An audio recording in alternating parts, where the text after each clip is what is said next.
kids cooking class, we are going to make Haystack cookies.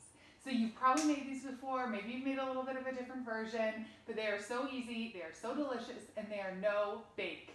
Okay, so we need chow mein noodles, all right? I'm using candy melts, vanilla candy melts, but if you have vanilla or white chocolate chips, you can use those too. Okay, butterscotch chocolate chips, and then creamy peanut butter. Again, if you have crunchy peanut butter, go for it. It's gonna be great. All right, so I use parchment paper. I think it works awesome. And if you have wax paper, that'll be awesome as well, so no big deal. And then I have super big bowl. Bowl is gonna go in the microwave, so make sure you wanna put your bowl in the microwave. Measuring cups, and then I have a spatula and a serving spoon. And behind me, I have a cookie sheet. So I am gonna be using my cookie sheet too. All right, you don't need to preheat your oven because this is a no-bake recipe. So the first thing we are doing is we are going to melt our butterscotch chocolate chips and our white chocolate chips, or our baking discs, whatever you have, together. So you're going to use 12 ounces of each, which is the whole bag for both. Put all of them in my bowl.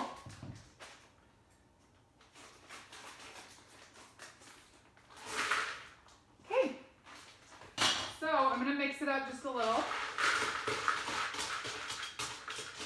Now I mostly don't care if they're mixed right now, but I kind of wanted to even them out in the bowl, right? So there wasn't like a big mound in the center to help them melt more quickly and evenly in the microwave.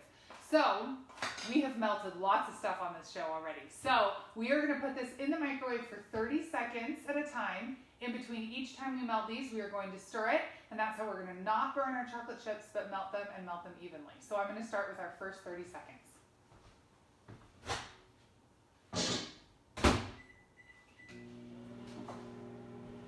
Okay, so we're going to have to do it a bunch of times. So in between, we'll talk about some things and we'll do some other things. The first thing is we're going to prepare our cookie sheet for the next step down the road, right? Okay, so I'm going to grab my parchment paper and just put my parchment paper on my cookie sheet, and that's it. This is where you're going to put your Haystack cookies when you're all done, right, so that they can harden. Because at the end of a no-bake recipe, what you have is melted chocolate or hot chocolate, and you want to let that harden, and then that's what makes your cookie. So now that I have a piece of parchment paper and I have my cookie sheet, I'll put this back to the side.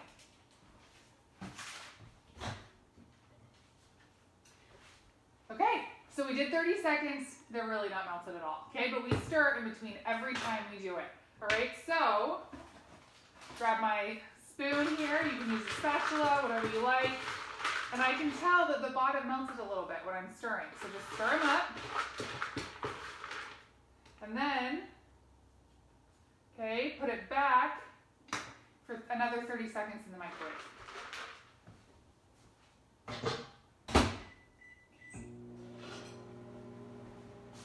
Okay, so while that's going, we are going to need 1 cup of peanut butter after it comes out of the microwave. So I'm going to measure 1 cup of my creamy peanut butter right now.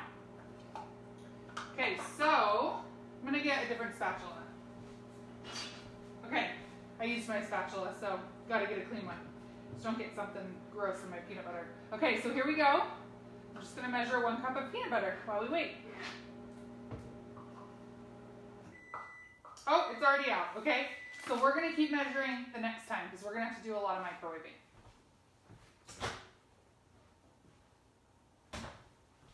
Okay, so stir it up. Mix it together as best you can. All right, and then it's not melted yet. So I'm putting it back in the microwave for another 30 seconds.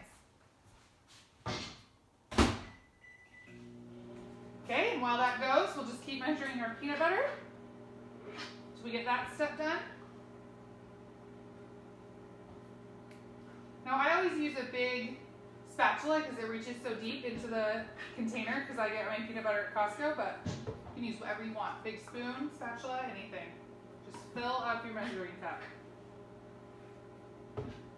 I get a lot of things at Costco, probably noticed. Okay, so there we go. 1 cup peanut butter. Have that nice and ready to go. Okay, I'll put this to the side. We don't need it.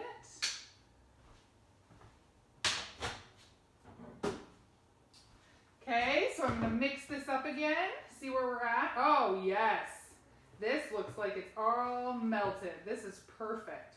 Now I do have a tiny little bit, like a couple little chips that aren't melted, but this is hot enough that if I stir it for a little while, they'll melt. So that's what I'm going to do instead of putting it back in the microwave.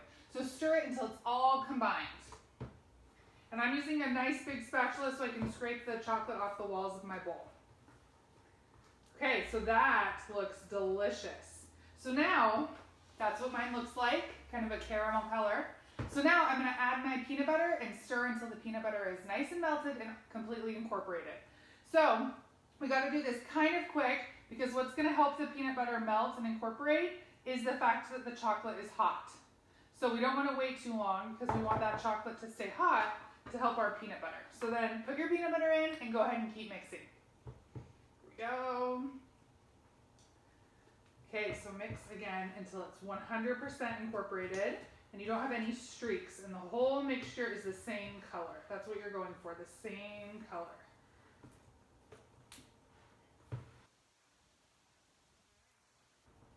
So that looks good to me, so I'll show it to you. Oop. Hold on. Okay, so that's what mine looks like. All right, now I'm gonna add my chow mein noodles, okay? So I have 2 bags, which is 6 ounces each, so you need 12 ounces of chow mein noodles. Okay, so I'll open them up. All right, next bag. Whoop.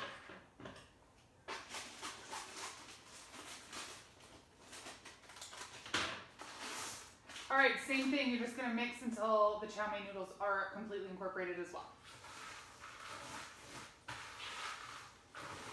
So what's kind of fun about a recipe like this, I mean, there's no baking at all, right? Baking is when you actually put something in the oven. And so that means that you could adjust this recipe however you like. Let's say you don't like white chocolate. My husband does not like it. I love it. You could do this with butterscotch chips and regular milk chocolate chips if you want, right? You could add in an ingredient. I had one person comment already in our group that they love this recipe, but they add in peanuts. So you could add in peanuts. So you can do whatever you want because you don't have to be very as specific with the recipe because you're not baking. You're not actually putting it in the oven and hoping that cookies or cake or brownies will actually rise and look good. Okay, so this is looking great. Everything's fully incorporated. I'll show it to you. Okay, so you have just like one big bowl of a mess. Okay, now we're gonna make them into cookies. Okay, so grab your cookie sheet. Okay, so what you're gonna do is you are gonna take a spoonful. I'm actually gonna get a big spoon. Be much easier, okay? So I'm gonna take a big spoon and I'm gonna take the spatula that I was using before and I'm going to just have a spoonful of my Haystack cookie and put it right there on the parchment paper. Now these do not need to be round. These are not real cookies. They can be any shape. So they're probably gonna all come out like different shaped little blobs and that is just fine. All right, so take it and just smoosh it onto your parchment paper with your spatula.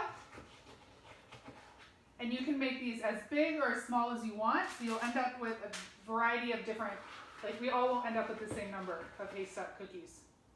Then, once all your cookies are on your cookie sheet, you are just going to let it sit. Okay, so if you wanted to put these in the refrigerator or the freezer, they would set up quite a bit faster. Or you can just leave it at room temperature and you can just wait for it to set up as well. So set up means that the chocolate gets hard and that the cookie has actually become one complete connected object instead of a whole bunch of melted chocolate that can move anywhere it wants. Okay, so that is it for our recipe for today. All right, so just keep doing this with your cookies until you have a whole sheet or lots of sheets and enjoy them with your family. Thanks for watching.